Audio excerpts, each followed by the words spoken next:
கல்யாணம் பண்றான், அந்த சல்மோனுக்கு தான் போவாஸ் பிறகுறாரு. ஆமென் சொல்லுங்க அல்லேலூயா. எப்படி அவர் சகோதரர் நடுவில் சேர்த்துக் கொள்ளப்பட்டால் அவருடைய விசுவாச கிரியையினாலே, விசுவாசத்தை கிரியையில கொண்டு வந்தபடினாலே. இல்லைன்னா இந்த அம்மா என்ன லிஸ்ட்ல இருந்திருக்கோம்? அவிசுவாச லிஸ்ட்ல நரகத்துக்கு போற ஃபர்ஸ்ட் லிஸ்ட். இப்ப அங்க எங்க இருக்குது? அது பரலோகத்துக்கு போறதுல ஃபர்ஸ்ட் லிஸ்ட்ல இருக்குது. ஆமென் சொல்லுங்க அல்லேலூயா.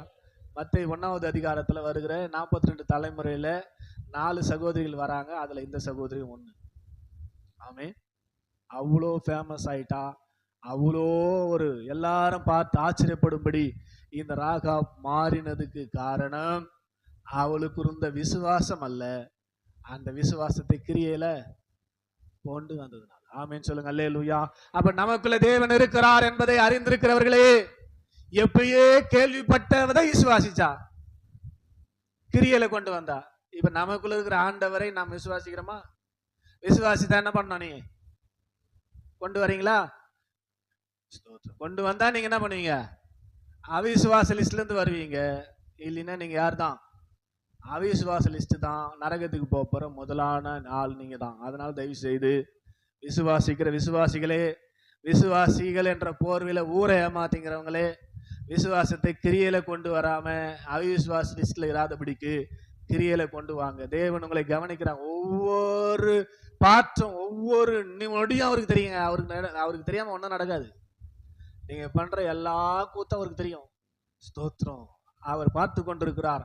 பார்த்து கொண்டிருக்கிறவர் நீங்க வாழ்கிற வாழ்க்கை நிமித்தமா சந்தோஷப்படுறாரா துக்கப்படுறாரா ஒவ்வொரு நாளும் செக் பண்ணணும்னு சொன்னேன்.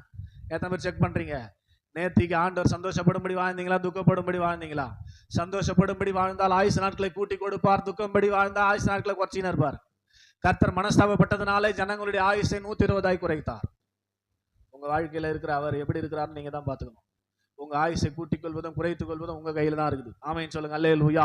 அதனால விசுவாசிகளா இருக்கிற நீங்கள் அவிசுவாசிகளாயிராதபடிக்கு கிரியையில கொண்டு வந்து விசுவாசிகளை வாழ உங்களை அன்போடு கேட்டுக்கொள்கிறேன். ஆமென் சொல்லுங்க அல்லேலூயா.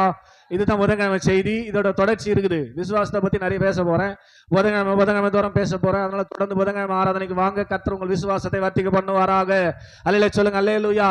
வெள்ளிக்கிழமை சாபத்தை குறித்து பேசினோம். சாபம் என்பது கோபமான வார்த்தை. சாபம் என்பது என்னது? ஆமா, மோனா சிஸ்டர்லாம் டயர்ல தூங்கிட்டு இருக்கிறாங்க, பாவம், வேலைக்கு போயிட்டு வந்து வரல. ஸ்தோத்திரம். அதனால அவங்களுக்காக மறுபடியும் பிரசங்கம் பண்ண வேண்டியதாகுது. புனிதாவுக்காக பண்ணோம். ஸ்தோத்திரம். புனிதா எவ்வளவு சொன்னாலும் உள்ள போகாது. அது அவிசுவாசி லிஸ்ட்ல ஃபர்ஸ்டா தாங்குது. ஸ்தோத்திரம். அல்ல சொல்லுங்க அல்லேலூயா. ஸ்தோத்திரம். கர்த்தர் நல்லவர். ஸ்தோத்திரம். சாபம் என்பது என்ன?